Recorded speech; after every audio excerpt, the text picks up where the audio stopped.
ప్రజలు దీవిస్తే 10 సంవత్సరాల పాటు అద్భుతమైనటువంటి దగదగలాడే తెలంగాణ తయారు చేసి అందరూ బిత్తరపోయే విధంగా ఆశ్చర్యపడే విధంగా బ్రహ్మాండమైన తెలంగాణ నిర్మాణం చేసుకున్నాం. ఆ విధంగా 25 సంవత్సరాల సుదీర్ఘ చరిత్రను ఈరోజు ఈ వరంగల్ గడ్డ మీద మనం జరుపుకుంటా ఉన్నాం. రజతోత్సవ సందర్భంలో జరుపుకుంటా ఉన్నాం. చాలామంది చాలా రకాల ప్రయత్నాలు చేసినారు. ఇక్కడ కూడా ఇప్పుడు కూడా బ్రహ్మాండమైనటువంటి ప్రయత్నాలు చేస్తూ ఉన్నారు. నేను ఒక్కటే మాట చెప్తా ఉన్నా, ఈ గడ్డకు ప్రత్యేకత ఉంది. ఇది రాణి రుద్రమ్మ ఏలిన వీరగడ్డ, సమ్మక్క సారక్కల పోరుగడ్డ, బమ్మెర పోతన కవితా మాధుర్యం పండించినటువంటి జీవగడ్డ.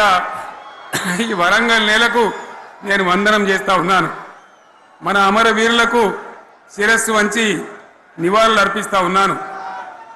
1969లో మూగబోయిన తెలంగాణ నినాదానికి తిరిగి జీవం పోసింది ఈ గులాబీ జెండా అని మీ అందరికీ నేను మనవి చేస్తూ ఉన్నాను. ప్రజలు పరిపాలన అప్పగిస్తే విధ్వంసమైన తెలంగాణను వికాసమ పథంలో నడిపించింది ఈ తెలంగాణ. దానికి కూడా ఈనాటి కరెక్ట్గా 25 ఏళ్ళు నిండుతూ ఉన్నాయి. ఆనాడు కొండా లక్ష్మణ్ బాపూజీ గారు ఆశ్రయం ఇస్తే ఏప్రిల్ 27, 2001న జలదృశ్యంలో టీఆర్ఎస్ ఆవిర్భావం తెలంగాణ చరిత్రనే మలుపు తిప్పిన ఒక మహోజ్వల ఘట్టం. పదవుల కోసమో, కులం కోసమో, మతం కోసమో, వ్యక్తుల కోసమో పుట్టలేదు ఈ గులాబీ జెండా. ఇది తెలంగాణ రాష్ట్ర సాధన కోసం పుట్టింది. పదవీ త్యాగాలతోనే మన తెలంగాణ ప్రస్థానం ప్రారంభమయ్యింది.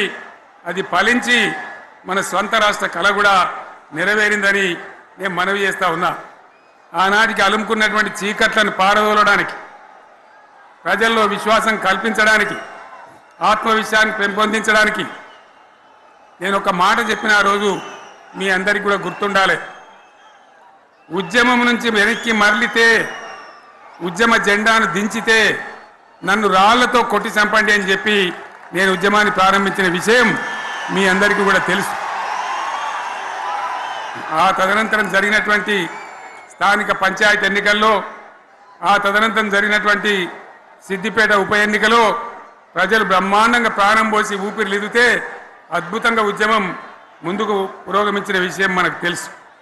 60 ఏళ్ల సమైక్య పాలనలో తెలంగాణది ఎంత గోస, ఎంత దుఃఖం, ఎంత వేదన, ఎంత హింస, ఎంత అణిచివేత చూసినామో మనందరికీ కూడా బాగా తెలుసు. గోదావరి కృష్ణనీళ్ళు దక్కకుండా తరలిపోతే తల్లి సనుబాలకు నోచని పిల్లల్లాగా తెలంగాణ బిడ్డలు రోధించారు. కరువుల కాటకాలకు గురయ్యారు. అర్ధరాత్రి కరెంట్లు పెట్టబోయి పాములు గుట్టి, తేలు గుట్టి చాలా భయంకరంగా అనాథల్లాగా చనిపోయినారు.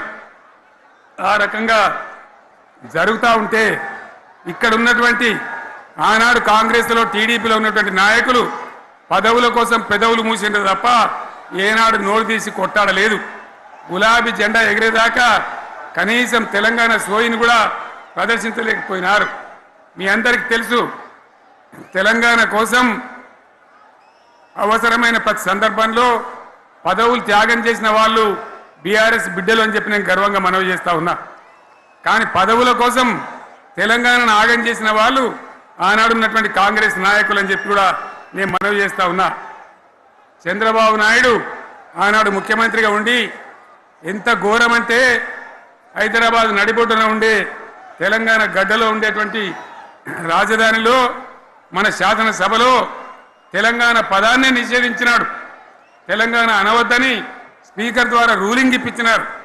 ఇదే జిల్లాకు చెందినటువంటి ప్రణయ్ భాస్కర్ గారు ఆ రోజు ఎమ్మెల్యేగా శాసనసభలో తెలంగాణ అంటే అది నేరమైనట్టుగా పరిగణించి తెలంగాణ పదాన్ని నిషేధించేటువంటి ప్రయత్నం చేసినారు. మిత్రులారా, మీకు అందరికీ చరిత్ర తెలుసు. ఆనాడైనా ఏనాడైనా ఈవెన్ ఈనాడైనా తెలంగాణకు విలన్ నంబర్ 1 కాంగ్రెస్ పార్టీ అని మనవి చేస్తా ఉన్నా. మనందరికీ కూడా తెలుసా విషయం. తెలంగాణ హైదరాబాద్ స్టేట్ పేరుతో ఉన్ననాడు ప్రజలు వద్దంటుంటే కూడా బలవంతంగా తెలంగాణను ఆంధ్రాతో కలిపిన వాళ్ళే ఏందా బాబు ఏందా పనిలేదా